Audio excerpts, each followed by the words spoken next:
अभी भी ऐसे बहुत से लोग होंगे जिनके पास कोई बहुत पुराना पीसी पड़ा होगा, या फिर अगर आप उसको अभी के टाइम पे यूज़ करते होंगे तो बहुत लैग होता होगा, या फिर अगर आप उस पे गेमिंग वगैरह करने का ट्राई करते होंगे तो बहुत ज़्यादा लैग फेस करना पड़ता होगा, या फिर कई केस में तो आपका जो गेम है वो गेम ओपन ही नहीं होता होगा।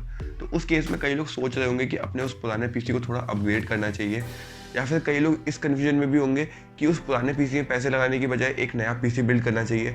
बेसिकली अगर आप एक नया पीसी बिल्ड करते हैं तो वो थोड़ा ज़्यादा फ्यूचर प्रूफ रहेगा और ज़्यादा लंबे टाइम तक आपको उसमें अच्छी परफॉर्मेंस देखने को मिलेगी। तो बहुत कन्फ्यूज़न होती है। तो इस वीडियो में हम स्पेशली गेमिंग से रिलेटेड बात करने वाले हैं कि अगर आप स्पेशली गेमिंग के लिए अपना पुराना पीसी अपग्रेड करना चाहते हैं तो क्या आपके लिए अच्छा रहेगा, या फिर आपको एक नया पीसी बिल्ड ही करना चाहिए। तो जो भी है, इस वीडियो के एंड तक मैं आपको अच्छे से समझाने का ट्राई करूंगा कि आपको अपना पुराना पीसी अपग्रेड करना चाहिए कि नहीं, या फिर किस केस में आपको अपना पीसी अपग्रेड करने की बजाय एक नया पीसी ही लेना चाहिए। तो जो भी कुछ है, अगर आपके पास एक पुराना पीसी है और आप उसको अपग्रेड करने का सोच रहे हैं तो एक बार इस वीडियो को एंड तक जरूर देखिएगा। तो चलिए वीडियो शुरू करते हैं।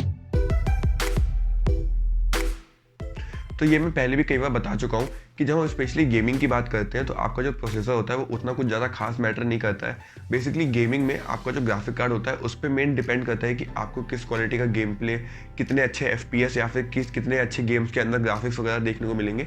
ये सारी चीज़ें आपके मेन ग्राफिक कार्ड पर डिपेंड करती हैं।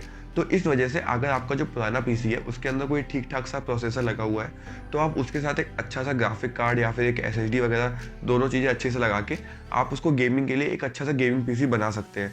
लेकिन अगर आपका जो पुराना पीसी है उसके अंदर जो प्रोसेसर लगा है वो बहुत ही पुराना है, या फिर कहें कि बहुत पुराना कोई सिंगल कोर या फिर कोई पुराना डुअल कोर प्रोसेसर लगा है, तो उस केस में अगर आप उसमें कितना भी अच्छा ग्राफिक कार्ड लगा लें या फिर कुछ भी अपग्रेड कर लें, आप उसमें गेमिंग नहीं कर पाएंगे। लेकिन इसका मतलब ये बिल्कुल नहीं है कि आप उसमें कोई भी गेम नहीं खेल पाएंगे या फिर आप उसमें बिल्कुल भी गेमिंग नहीं कर पाएंगे।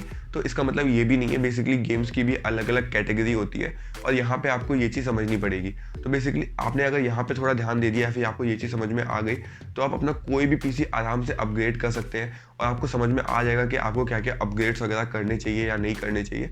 तो यहाँ पे थोड़ा ध्यान दीजिएगा। जैसे कि आपका जो प्रोसेसर है उसका जो मेन काम है कोई भी एप्लीकेशन या फिर कोई भी सॉफ्टवेयर उसको ओपन करके उसको रन करना।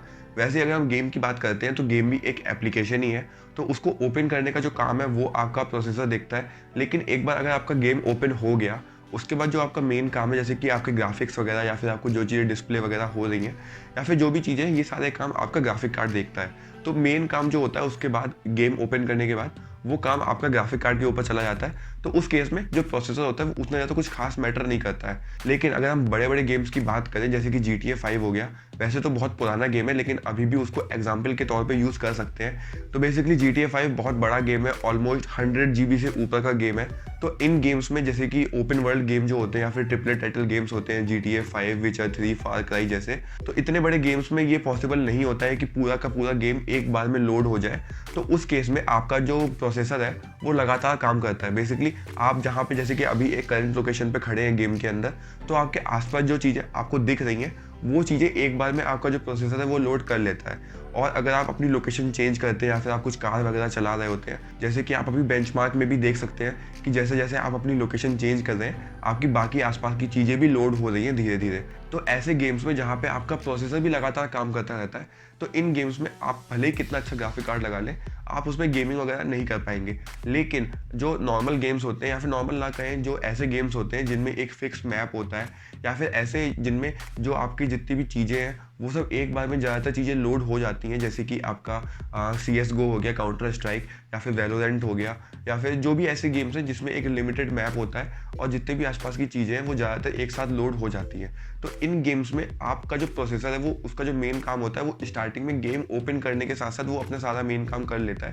जितनी भी चीज़ें उसको लोड करनी होती हैं वो एक साथ लोड कर लेता है। उसके बाद छोटी मोटी चीज़ें होती हैं वो साथ में करता रहता है, तो उन गेम्स में उतना मैटर नहीं करता है। तो ऐसे गेम्स में आप एक ग्राफिक कार्ड लगा के उसको गेमिंग के लिए यूज़ कर सकते हैं। और साथ ही में आपको एक चीज़ और ध्यान देनी पड़ेगी कि मान लीजिए आपका जो प्रोसेसर है वो इतना कैपेबल है कि आप उस पर गेमिंग कर सकते हैं और गेमिंग के लिए आपने अपने पीसी में एक अच्छा ग्राफिक कार्ड भी लगा लिया है, तो साथ ही में आप उसमें एक SSD भी लगा लीजिए और चाहें तो आप अपना गेम जो है वो SSD में लोड कर सकते हैं। उससे होगा क्या, बेसिकली मैंने अभी थोड़ी देर पहले कहा था कि हो सकता है आपका जो प्रोसेसर है वो आपका गेम लोड करने के लिए थोड़ा टाइम ले सकता है। तो उस केस में अगर आपका जो गेम है वो SSD में इंस्टॉल होगा तो आपका लोडिंग टाइम भी बहुत कम हो जाएगा और आपका जो गेम है या फिर एप्लीकेशन है बहुत जल्दी ओपन हो जाएगी। तो उस केस में आपको और बेटर परफॉर्मेंस मिलेगी।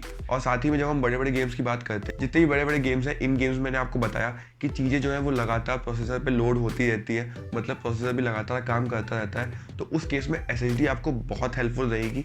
बेसिकली आपकी जो फाइल्स वगैरह हैं जो वो लगातार ट्रांसफ़र कर रहा है, उसकी स्पीड थोड़ी बेटर मिलेगी आपके प्रोसेसर को, और जो आपका गेम है वो थोड़े से मतलब बेटर FPS दे सकता है और आपका गेम थोड़ा अच्छा चलेगा। तो उस केस में SSD भी बहुत ज़रूरी होती है। तो अगर सिंपल और शॉर्ट में बात करें तो कहने का मतलब है कि अगर आपका जो पुराना PC है उसके अंदर जो मेन प्रोसेसर और जो मेन मदरबोर्ड होती है वो मेन मैटर करती है कि आप उसको अपग्रेड कर सकते हैं कि नहीं, या फिर अगर आप उसमें गेमिंग वगैरह करने का ट्राई करना चाहते हैं तो मेन आपके प्रोसेसर और आपके मदरबोर्ड पे डिपेंड करता है। तो अगर आपका जो प्रोसेसर है वो बहुत ज़्यादा पुराना नहीं है तो उस केस में आप उसमें एक अच्छा सा ग्राफिक कार्ड लगा के, और ग्राफिक कार्ड आपको ऐसा लगाना है जो कि आपका बॉटलनेक हो, मतलब आपका जो प्रोसेसर है वो 100% यूज़ पे जाना चाहिए। ऐसा ना हो कि आपका जो ग्राफिक कार्ड है वही आपके प्रोसेसर को बॉटलनेक कर दे, ऐसा नहीं करना चाहिए। बेसिकली आपका ग्राफिक कार्ड बॉटलनेक होना चाहिए, तभी आपको मैक्सिमम गेमिंग परफॉर्मेंस मिलेगी। तो उस केस में आप एक अच्छा खासा थोड़ा सा महंगा ग्राफिक कार्ड लेके लगा सकते हैं। और ग्राफिक कार्ड का क्या है, अगर आप उसको फ्यूचर में भी यूज़ करना चाहें तो आप फ्यूचर में अपने नेक्स्ट PC में भी उसको यूज़ कर सकते हैं, तो उसमें कोई ऐसा इशू नहीं है। और अगर वो बॉटलनेक होगा भी तो आपके उसकी परफॉर्मेंस में कोई फ़र्क नहीं पड़ेगा। तो इन दी एंड अगर आपको वीडियो पसंद आई हो तो प्लीज़ जाने से पहले वीडियो को लाइक कर दीजिएगा। और अभी मैंने बहुत लंबे टाइम के बाद वीडियो डाली है, ऑलमोस्ट 10 दिन के बाद मैं वीडियो डाल रहा हूँ। बेसिकली मेरी थोड़ी तबीयत ख़राब हो गई थी, अभी मेरा गला ख़राब है। तो अगर आपको वीडियो पसंद आई हो तो प्लीज़ जाने से पहले वीडियो को लाइक और हो सके तो चैनल सब्सक्राइब करके ही जाइएगा। तो मैं मिलता हूँ आपको अगली वीडियो में, तब तक के लिए बाय बाय।